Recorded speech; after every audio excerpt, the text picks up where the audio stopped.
20 वर्षीय पड़ोसन ने ही अपने शौक पूरे करने के लिए एक वृद्ध महिला का चाकू और कैंची से वार कर कत्ल कर दिया। जी हां, आपने सही सुना है।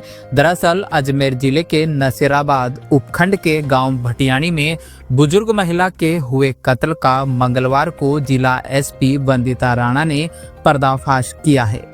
जहां एसपी राणा ने बताया कि युवती गहने लूटने की नीयत से बुजुर्ग महिला कमला देवी के घर में घुसी और चाकू व कैंची के वार से बेरहमी से उसकी जान ले ली। लोगों को पता है दिनांक 1/3/2025 को नसीराबाद सदर थाना क्षेत्र में भटियाणी गांव में एक 65 साल की महिला का महिला की हत्या की वारदात हुई थी, जिसके साथ लूट के तथ्य भी सामने आए थे। उसके कानों में पहने हुए कुंडल और गले में पहना हुआ एक पेंडेंट, वो दोनों चीजें की साथ में लूट हुई।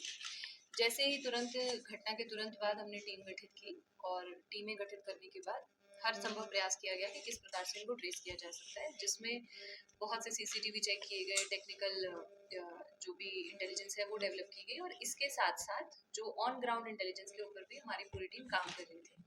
इस मैटर में हमें सफलता प्राप्त हुई है और सफलता में पड़ोस में ही रहने वाली एक लड़की जिसका नाम संजू पुत्री रामदेव जाति प्रजापत है, 20 साल की ये लड़की है जिसने इस घटना को कारित करना पाया गया और उसमें जो घटना में यूज किए हुए वेपन थे वो मौके से हम लोगों को पहले ही मिल चुके थे। आगे जो इसका अनुसंधान है वो जारी है। घटना कारित करने का जो कारण है वो पैसों की कमी ही है। वो उसको शौक थे, शौक पूरे करने के लिए जितने उसे पैसे चाहिए थे उतने उसके पास नहीं थे। तो उसको जो एक वृद्ध महिला जो दिन के समय अकेली रहती थी वो एक सॉफ्ट टारगेट लगी और उसको उसने टारगेट करके इस प्रकार की घटना को अंजाम दिया है।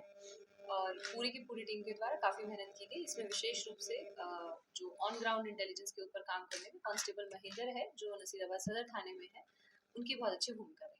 क्या ये वही लड़की है जिसने पहले देखा था महिला को, कभी ये इस तरह से इसका मर्डर हुआ? नहीं, वो लड़की नहीं है, वो एक छोटी उम्र की बच्ची थी। ये दूसरी लड़की है।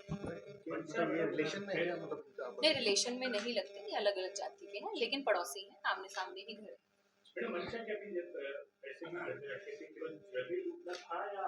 नहीं, उसको पैसों का ही था मंशा। वो 20 साल की लड़की है, कोई हार्ड एंड क्रिमिनल नहीं है, तो उसे संभवतः उसे समझ नहीं आया होगा कि ये भी एक तरीका हो सकता है, अलमारी में से भी पैसे निकाले जा सकते हैं। बाकी उसके अनुसंधान से और ज्यादा क्लियर हो जाएगा, बट जो पर्पस रहा वो पर्पस जो है वो ग्रीड ही है, लालच के कारण और लूट की मंशा रखते हुए ये घटना कारित की गई। पूरी वारदात में ये अकेली ही थी या इसके साथ में और भी कोई?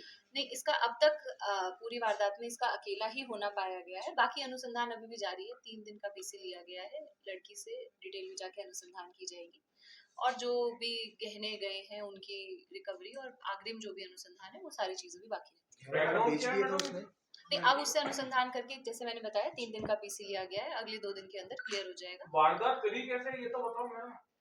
वारदात जैसा कि आपको बताया ये घर के सामने ही रहती है और जो महिला है उसको उसके रूटीन के बारे में इसको जानकारी है। ये कई लंबे समय से इस चीज को नोटिस कर रही थी कि किस समय पर महिला घर में अकेली रहती है।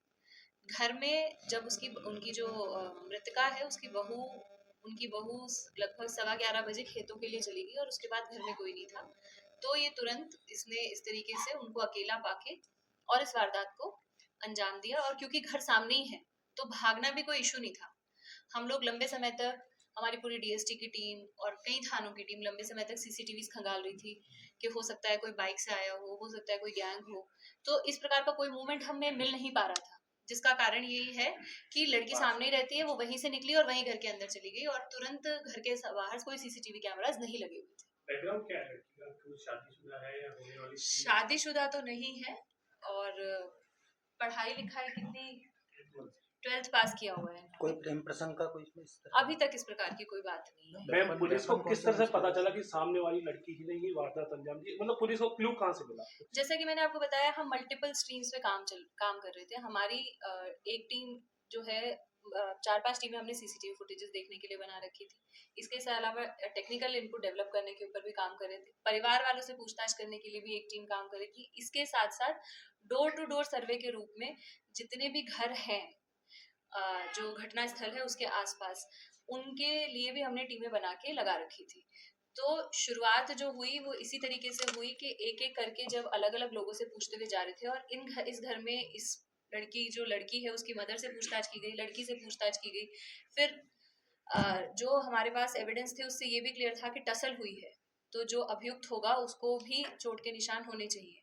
तो that was also an indication, क्योंकि उसको कुछ खरोचे भी थी।